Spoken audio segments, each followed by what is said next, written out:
a great way to build capacity in your hamstrings, especially for sprinting, jumping, cutting, all these athletic movements. There's a really easy way to do this, and that's having a partner, to be honest.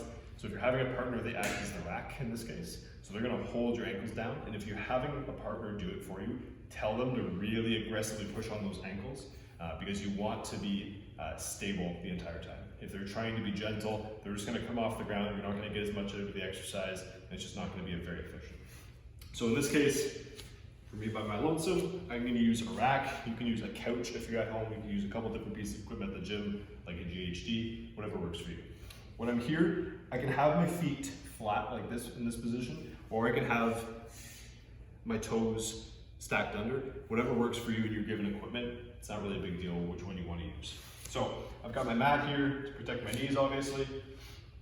I'm gonna start in this position, and what I'm gonna try to cue myself into is actually trying to lift up the rack. That'll engage my hamstrings, so it's not just a catch and go. I'm engaged the entire time throughout the whole range of motion.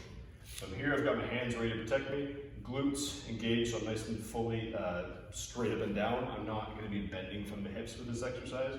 And again, I'm gonna try to lift the rack up, engage the hamstrings, slowly lower myself down, feeling the hamstrings the entire time until I get to the ground, slight push as I get back up. Some people are gonna find that they can get lower than others. Just remember, as we're going down, it's not a matter of bending from the hips. We're creating all of this tension, all of this torque by keeping the glutes engaged, keeping that nice straight line as long as possible, and then catching yourselves at the bottom position.